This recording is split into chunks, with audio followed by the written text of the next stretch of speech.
Donc bonjour, on part sur la même méthodologie et la même, on va dire, le même enjeu, mais on part en Corée cette fois-ci pour le projet Refoli 5, No Building is an Island, qui est un projet d'une collaboration avec Assemble, BC Materials et BC Architects.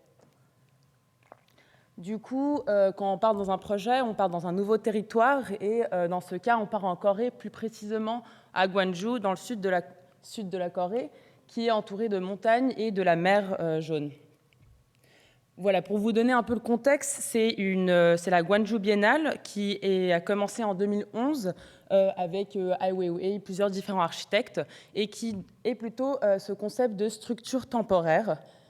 Et pour ce projet, on a voulu du coup, voilà le prénom, No Building is an Island, qui vient questionner en fait cette idée et qui vient plutôt rénover un bâtiment et s'implémenter du coup dans un contexte en écho avec sa biorégion.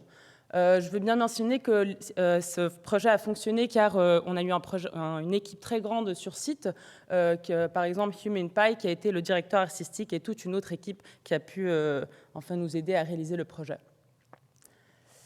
Voilà, pour vous parler très rapidement de la méthodologie, juste pour comprendre un peu le fil de cette présentation, nous avons ces 4 étapes qui est investiguer, connecter, s'engager et partager, et du coup s'ancrer sur un territoire, dans cette fois-ci du coup en Corée. Côté identifié, moi je vais vous parler plutôt sur un des développements parce qu'il y en a eu plusieurs, mais la première partie était quand même identifier du coup ce territoire.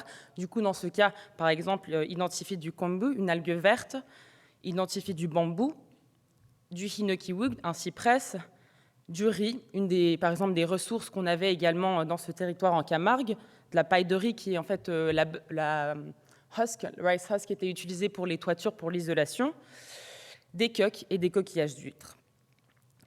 Après avoir du coup fait toute cette identification, l'idée était de connecter. Du coup, on vient, comme Clara a dit avant, cartographier ces matériaux et venir comprendre comment est-ce qu'on peut connecter les ressources humaines, les unités de transformation, les données. Du coup, plus précisément pour un développement qui était d'une brique, on devait bien sûr se connecter d'abord à un espace existant. Du coup, c'était une rénovation d'une ANOC, d'une petite maison traditionnelle. Et du coup, pour la brique, on a fait une toute première résidence à Arles avec Rachid Mizraoui du mélange de hot mix lime pour pouvoir en fait développer le coquillage en tant que chaux et également utiliser le coquillage en tant qu'agrégat et remplacement de sable. Une deuxième étape a été avec BC Matériaux pour pouvoir venir en fait vraiment prototyper dans une application, du coup dans ce cas une brique. Puis est venue une étape d'implémenter, du coup sur le territoire même. On a visité Claymax, qui était une industrie qui travaillait en fait avec des briques, pour principalement des briques de terre stabilisées ou de béton. Et l'idée était d'utiliser leur infrastructure pour pouvoir en fait utiliser nos matériaux.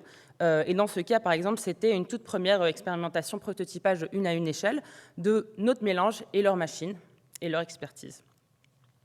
Une deuxième étape a été partagée. Du coup, on a fait un atelier sur site, on voit le bâtiment derrière, qui était sur cette idée de hot mixing lime, plutôt pour une application de pisé. Puis, avec les mêmes étudiants, du coup, avec l'université de Chosun, on a pu collaborer avec des étudiants de doctorat pour pouvoir en fait faciliter la facette d'expérimentation de laboratoire, du coup de test, où on a eu en fait 2 personnes sur site qui ont vraiment pu réitérer en fait les mélanges. Puis est venue l'étape en fait de production. Du coup, on est revenu en fait avec l'entreprise qu'on avait fait le premier prototypage et on a pu venir en fait vraiment produire une à une les chaînes. Et très rapidement, du coup, l'implémentation, pour vous redonner justement de cette méthodologie qui vient se mettre en place, du coup, identifier en fait ces coquillages, pouvoir les transformer avec des différents acteurs, venir les tester et pouvoir venir du coup l'implémenter dans ce cas dans un projet qui est une petite maisonnette ANOC, qui a un espace public où on a utilisé en fait cette brique pour un mur autoportant qui vient justement développer, qui vient en tant que cuisinette ou mur séparateur exactement entre le bâtiment et la ruelle. Voilà, juste pour vous donner d'autres petites images du coup des développements que je n'ai pas pu mentionner, mais des enduits de coquillages à nouveau, de coquilles d'huîtres. Voilà, des développements de papier aussi à base d'algues, des enduits à base de abalone. ou même voilà, les tuiles qui ont été aussi des émaux à base de coquillages. C'était un peu la même idée, la même méthodologie, mais essayer de l'implémenter, en fait, venir principalement se questionner comment est-ce que cette méthodologie vient se mettre en place dans un nouveau contexte. Et voilà, très rapidement.